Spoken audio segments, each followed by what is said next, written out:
बीच में पधार चुके हैं।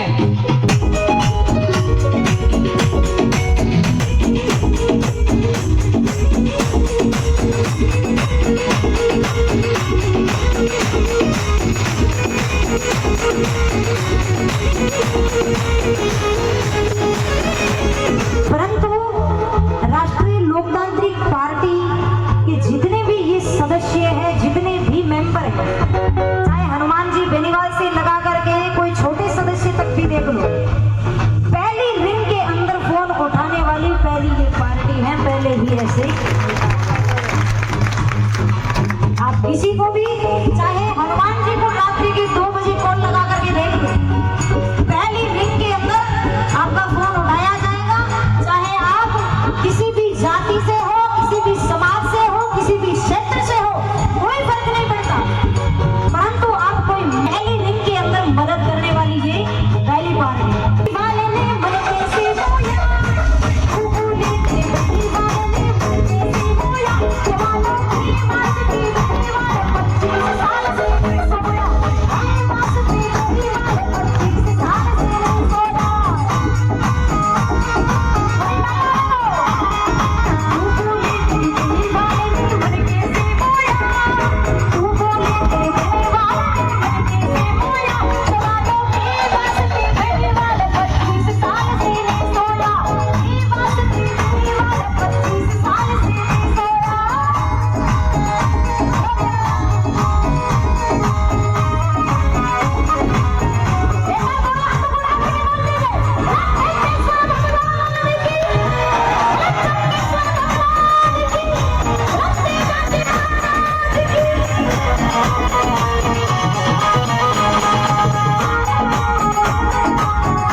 समझ गए कुछ, क्योंकि पूरी रात जगता रहना पड़ता है और सुबह ड्यूटी पे जा नहीं पाते क्योंकि वो नींद लेनी पड़ती है दूसरे दिन। और तीसरी बात और बता देता हूँ, कोई डॉक्यूमेंट के लिए अगर किसी नगर परिषद में जाओ, चाहे कोई गवर्नमेंट कार्यालय में जाओ, तो वहां पे छोड़ के जाना पड़ता है कि भाई मेरा जेब गर्म है कि नहीं है।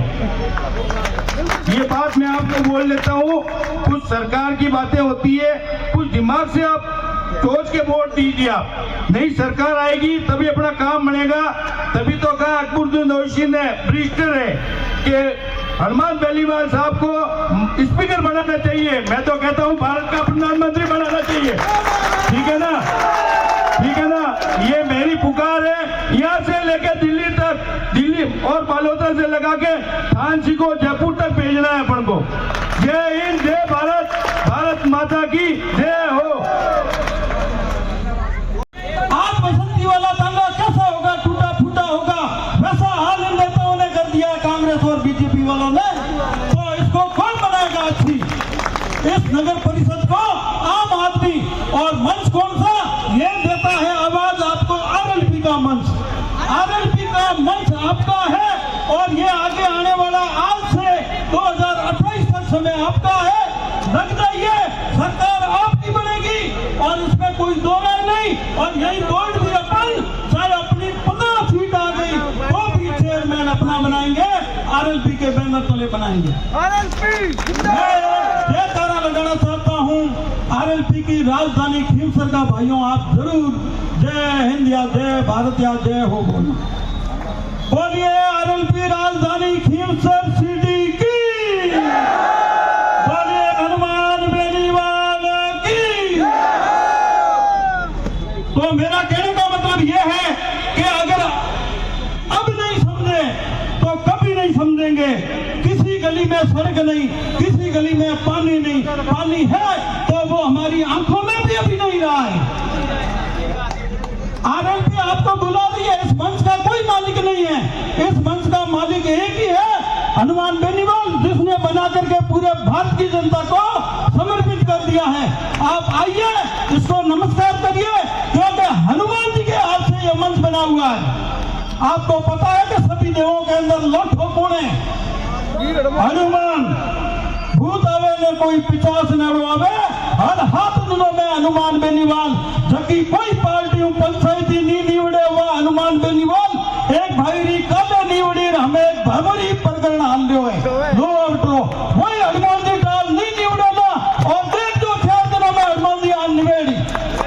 आरएलपी में रहने वाला भाई साहब दो फायदा है, मैं हमारा फायदा बता और मंच ने और सुप्रत करूं मारो माइक। फायदा कौन सा है बताऊं?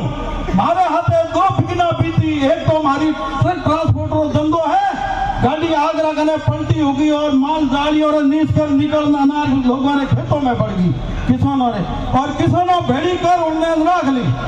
मैंने नेताओं ने फोन किया रात 2 बजे, कोई नेता तैयार नहीं हुआ। हनुमान जी 1 ही मिनट में पहली घंटी पूरी खाली गई। पहली बार की कॉल और दूसरी कॉल में उठा और मैं बतायो गिड़ा साहब गिड़ा क्षेत्र और रेवण वालों और मारे ट्रांसपोर्ट और धंधो है और मारो माल गयो लुट रहे है और बाकी गयो खेतों में। रातों रात उसी वक्त 1 घंटे के अंदर 5 पुलिसकर्मी उन्होंने ऐसे लगाया कि उनके साथ में गनमैन भी साथ में थे, और उस माल को सुबह मेरे को वापस दिया। मैं यहाँ से गया, दूसरी गाड़ी लेकर के लेबर लेकर के, हाँ ठीक है, खाने वाले लोगों ने खाया क्योंकि फ्रूट था, अनार था, इसलिए वो खा गए, कोई बात नहीं। लेकिन उस माल के लिए गनमैन लगा दिए, उस माल को लुटने नहीं दिया, उस माल को वापस दे दिया। फिर भी मैंने आरएलपी ज्वाइन नहीं की। उसके बाद में भाई साहब थान सिंह जी की ये कृपा होती है मेरे ऊपर, मैं फैमिली सहित 2021 के अंदर जोधपुर मेरे ससुराल जाता हूँ। सर्दी का टाइम था, बिल्कुल थाने के आगे मेरी कार के अंदर कोई तकलीफ हो गई और मेरी गाड़ी बंद हो गई। मैंने कुछ लोगों को कहा कि भाई यहाँ किराए की गाड़ी कहाँ है? बात में आपका आना वैसे ही हो गया उधर से जोधपुर साइड से। अपनी गाड़ी के पास में मेरी गाड़ी खड़ी की है, इन्होंने पूछा नाम ठाम ठिकाना, और मैंने भी उस टाइम इनका जज्बा देखा था और सुना था, इसलिए रामा सामा किया, दुआ सलाम किए, और इन्होंने क्या किया, उसी वक्त मिस्त्री की व्यवस्था करवा के तुरंत मेरी गाड़ी भेजी मिस्त्री के पास में। दूसरे दिन मेरे बालोतरा भी मिस्त्री लेकर के आ गया गाड़ी, और इन्होंने अपनी स्कॉर्पियो मेरे को दे दी, ले जाओ अपने परिवार को बालोतरा, किसी के साथ भेज देना। यह है आरएलपी का हर व्यक्ति आपको जज्बे वाला मिलेगा, मदद वाला मिलेगा। बस इस मंच को थाम लीजिए। बालोतरा की दुर्दशा को अगर बचाना है तो इस मंच को थाम लीजिए भाई साहब। कम से कम 15 से 20 सीट लेने वाले भी होंगे तो नाम उसका हनुमान है, उससे वो वोट बढ़ाता है। धन्यवाद। जय हिंद। उद्योग व्यापार और आज जो ये बड़े बड़े माल के कारण छोटे व्यापारी तकलीफ पा रहे हैं, वो दिन को देखते हैं कि साहब पूछते हैं क्या हाल है सर जी, तो कैसे हमारे तो मंदी है। अरे मंदी कहेगी, और बड़े बड़े जो कैपिटलिज्म है, बड़े बड़े लोकतांत्रिक पार्टी की जो रीति है उसके मुताबिक आप इस चीज को समझो। एक बार राष्ट्रीय लोकतांत्रिक पार्टी के पक्ष में मतदान करो। धन्यवाद।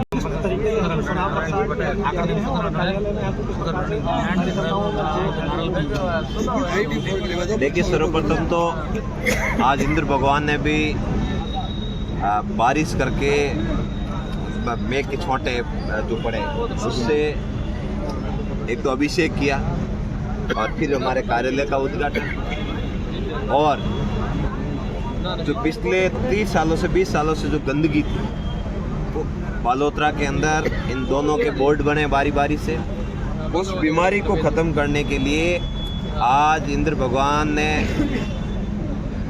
तय कर लिया कि बालोतरा में बदलाव होना है। और इससे ये बात भी तय हो गई कि जनता को पता चल गया है कि उनके हकों के लिए कौन लड़ेगा। मैं बालोतरा की जनता से विनम्रपूर्वक निवेदन करता हूँ कि हम आपसे कोई 50 साल नहीं मांग रहे, हम बालोतरा शहर के लिए आपसे 5 साल मांग रहे हैं। मैं वादा करता हूँ कि जो पट्टों के संबंधित विवाद है उसका मात्र 7 दिन में निस्तारण करवाएंगे और जो आवेदन करेगा उसको मात्र 7 दिन में पट्टा दिलवाएंगे। नाली व्यवस्था के लिए सबसे पहले रूडीप ने जो घोटाला किया है उसकी जांच करवा के हाथों हाथ नाली व्यवस्था को ठीक कराएंगे और पीने के पानी की जो पाइपलाइन है उसको भी तुरंत प्रभाव से ठीक करवाने का काम करेंगे। देखिए हम लोग विजन लेके आए हैं, हम लोग बालोतरा के बदलाव की कहानी लेके आए हैं। मैं कह रहा हूँ अभी कार्यक्रम और लंबा चलेगा। मैं कहना चाहता हूँ उन लोगों से जिन्होंने 126 गायों को मारा था, वो लोग गाय के नाम पे वोट नहीं मांग सकते। मेरी वो 126 गोवंश का बदला लेने का समय बालोतरा वासियों अब है। उन लोगों का जिनके आपने 90 के तहत पट्टे सीने, जिन किसानों के पट्टे निरस्त किए, उनका बदला लेने का समय मैं बालोतरा वासियों से निवेदन करता हूं कि आपके साथ जो कुठाराघात हुआ है, पीने के पानी के नाम पर आपके घरों में जहरीला पानी आता है और आपके बालोतरा को इतने सालों में पीने का पानी नहीं मिला। हम कहते हैं हम सरकार के आंख में आंख डाल के बात करेंगे और बालोतरा के पीने का पानी भी अवेलेबल कराएंगे और स्टोरेज के लिए समाधान भी करेंगे। पीडब्ल्यूडी की बदमाशी खत्म करेंगे और बालोतरा जिला कलेक्टर द्वारा की जा रही बदमाशी और भूमाफियों को दिए जा रहे संरक्षण को खत्म करने का काम राष्ट्रीय लोकतांत्रिक पार्टी करेगी। मेरा निवेदन आपसे ये है बालोतरा शहरवासियों, भाई समझकर भरोसा कीजिए। हर एक वार्ड का मेंबर आपका एमएलए से कम नहीं होगा, आपका काम एक झटके में करवाएगा। अगर नहीं होगा तो मैं करवाऊंगा, मेरे से नहीं होगा हनुमान जी करवाएंगे। पर आपके पार्षद की वैल्यू क्या होती है, वो वैल्यू का एहसास हम करवाएंगे और काम करवाएंगे। धन्यवाद।